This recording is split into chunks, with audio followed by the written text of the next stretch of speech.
My name is John Passfield, and the title of this reading will be John and Dickens, Video 2, Meeting Dickens.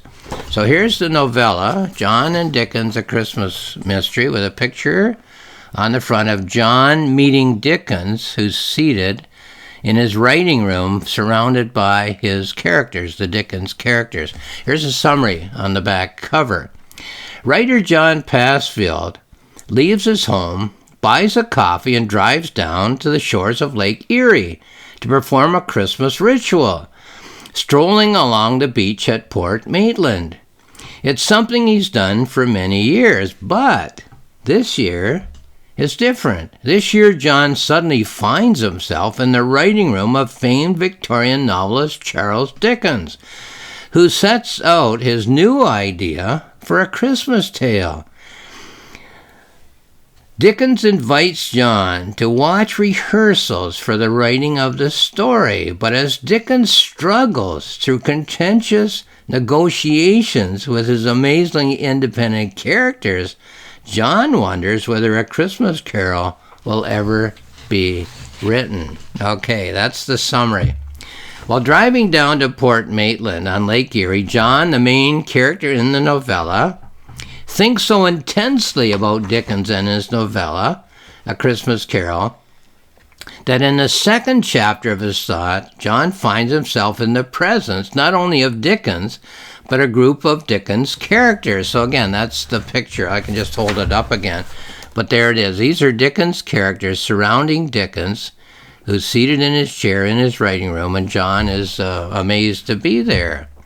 However, thinking so intensely about Dickens and his novella raises more questions than it provides answers, which creates a Christmas mystery for John to try to solve. Well, here's the story of Chapter 2, which starts on page 15. There we go. So I'm leaving out deepening imagery, but I'm reading story imagery, action imagery. What in the world is this? This is quite an amazing scene. I know exactly what it is, though. You can't fool me. It's Charles Dickens. I'm sure it is. He's seated on a chair, surrounded by his characters. No one says a word. I guess they're all surprised to be looking at me. I recognize some of them. Oliver, Nancy, Mr. Pickwick. It's been a long time since I read their books. I watched a number of the movies over the years, but these aren't actors. These are the real people, the real characters, the real Dickens personae, the characters that he created, as real as me. And here they are, all gathered around his chair. Hello, Mr. Dickens. My name is John. I don't know how I got here or why. I'm interested in your books, your stories, your works. Well, actually, I'm a Canadian, though my mother was from Kent, Ospringe in Kent, near Faversham. I live in Canada, not far from Niagara Falls. Okay, then we leave out a page of deepening imagery and go on with the story of Chapter 2. No need to explain, John. No need at all to explain. I know all about you, where you come from and why you are here. I know more than you yourself could possibly know. Actually, I'm the one who is able to explain to you. You see, John, I created you.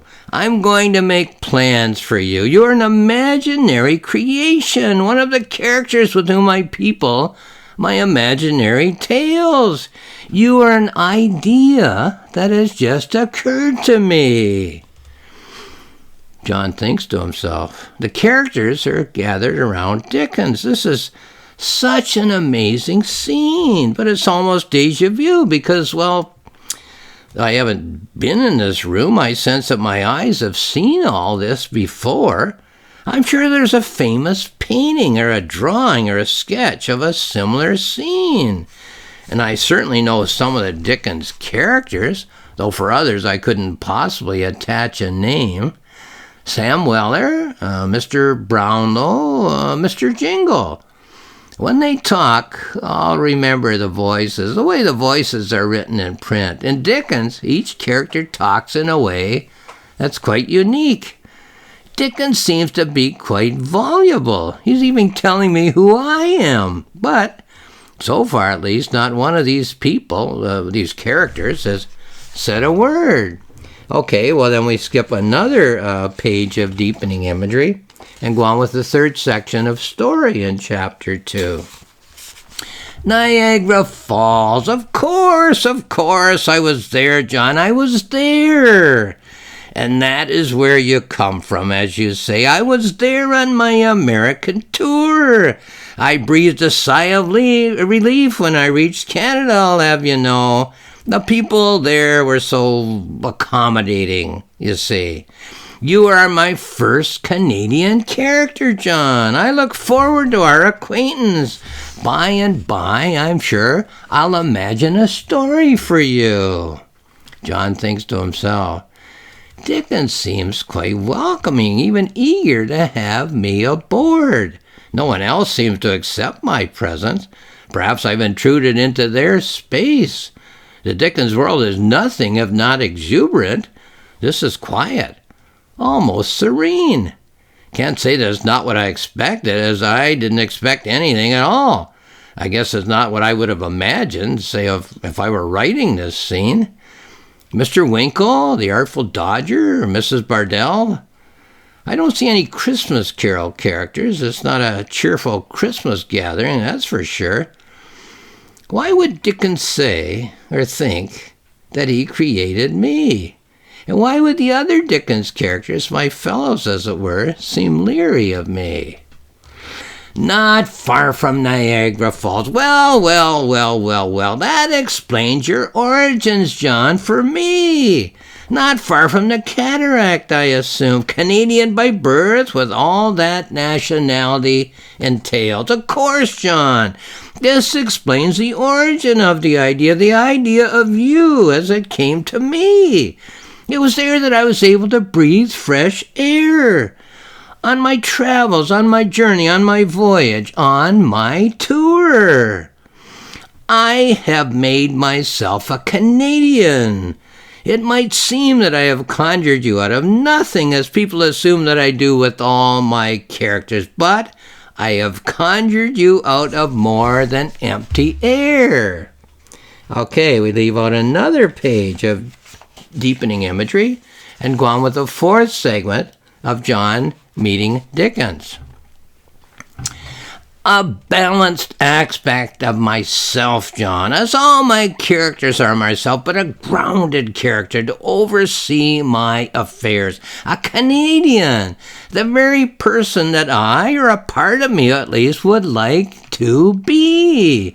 A Canadian, what more down-to-earth sound could there be than the sound of that word? You are me, an aspect of me. Of course you are. You are an aspect of the me that I've always felt the absence of, that is, felt as a lack. You're a calmer, more settled, more balanced, more objective, more Canadian me. So, welcome on the voyage, John. Feel free to offer advice. I'm dealing with an ocean of concerns. I have a cast of recalcitrant characters for this tale that I have on the go. Every one of them is an aspect of me. I must harpoon them one by one and gaff them into the boat. You'll be my lifeline, John, on this voyage. I shall give you a character tour. You shall keep me from going overboard in the fog. Okay, another page of deepening imagery left out. I'm going with the fifth segment of John meeting Dickens. Not one character is as tall as Dickens, and he is not a particularly tall man. They're all beneath the level of his head, and he is seated on a chair.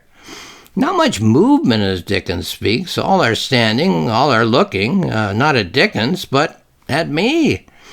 They all seem rather retiring, rather reticent, rather leery, perhaps, of me, though some of them are quite aggressive, quite assertive, quite domineering in their real lives, their stories, their tales. Bill Sykes, Pumblechook, Sary Gamp, I read a lot of Dickens in my 20s, most of the novels and the biographies and the books about the books. Every critic had a theory, gave you the story behind the story, what all of it means. The last few days, I've been skimming A Christmas Carol. It's my Dickens December read. I think I'll take advantage of the opportunity. Ask him about his writing process. Ask him to give me a glimpse of his workshop. Show me how he comes up with the words that dance on the page. I can't explain how this has happened, Mr. Dickens. I suddenly find myself standing in this room. I know exactly where I am and who I'm seeing. You and your characters are known throughout the world. It's certainly a pleasure to meet you, I assure you. I read a number of your books. I never expected to meet one so illustrious as yourself. Then John thinks to himself, this Dickens is quite a character. He seems to be making a rather odd joke. He almost took me by surprise, but he didn't quite manage to overturn the boat. I said very little before he claimed that he knew who I was. In fact, I barely got to speak before he replied. I don't think I said much more than Niagara Falls. After that, he took the initiative, took the narrative, and ran away. He's saying that he created me. But I wonder why. Okay, then we leave out another page of deepening imagery and go to the last image unit of story in chapter 2. Of course, I know that Dickens has not created me, but why would he think so? I'm not at all like a Dickens character, that's for sure. There's nothing extreme and nothing eccentric about me. I wish I had a mirror. What does he see when he looks at me? Does he realize that I'm not a Canadian of 1843? Does he actually believe what he says? Should I insist that I'm not a creature of his imagination? Should I try to make him realize that I am me? Well, that's the end of chapter 2. The story goes on, of course, for quite a few more chapters. Here's a note that I wrote about this. Later in this novella, the main character, John, will consider that he's in the position of a Cassandra, meaning that he knows more about the future beyond the present moment, than anyone else who's in the present situation. The present situation is this. It's 1843, and Charles Dickens has an idea for a novella that he would like to write. He has created a number of characters. The ones John gets to meet are Mr. and Mrs. Fezziwig, Ebenezer Scrooge, and the Cratchit family. Neither Dickens nor the characters know at the present time whether the novella, A Christmas Character, will ever be written. They are not the Cassandras of their own lives. John, on the other hand, comes from the future. Like Cassandra in the story of the Trojan War, he is aware of things that will come to pass in the future that the people of the present moment do not know. He knows whether the novella A Christmas Carol will be written. He also knows the titles of future novels and the names of future Dickens characters that the 1843 Dickens has not yet conceived. He even knows the year in which Dickens will die. But suddenly the tables are turned. Here in chapter 2, Dickens tells John that he, Dickens, knows more about John than John could possibly know. The reason, Dickens explains, is that he has created John as a character for a novel that Dickens plans to write, presumably after he sorts out his problems with the characters of the present writing project, the novella A Christmas Carol, and gets that book safely written. So, who knows what? Is John the Cassandra of the story, with his knowledge of the future of Dickens' writing career in his life, or is Dickens the Cassandra of the story, with his knowledge of his newly created character, John, and some of the details of the book that he intends to invent and to write? Just what is being explored here about how well we know others and how well we know ourselves, and about who is the owner of the truths about the topics of our concerns, about who controls the narrative of our lives. And what should we do with our choices? How much control should we take of our lives, or try to take? Should John protest Dickens's claims, or should he go along with them and see where it leads? Well, once again, this is my novella, John and Dickens, A Christmas Mystery. Okay, I'm not sure the picture is clear. There it is, yeah. A novella by John Passfield. It's available on Amazon. It's available at Rocks Mills Press, which is my publisher, ROCKSMILLSPRESS.com, where there's information.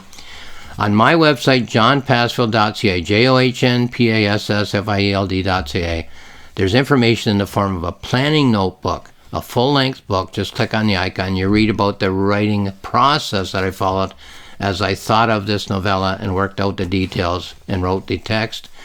And then if you click on the journal, you'll get my thoughts as I was polishing the novella for a month or 6 weeks. All about writing and imagery and Dickens, of course, and characters and self, I guess you could say. So have a look, okay? And lastly, I'll just say thank you for watching this video.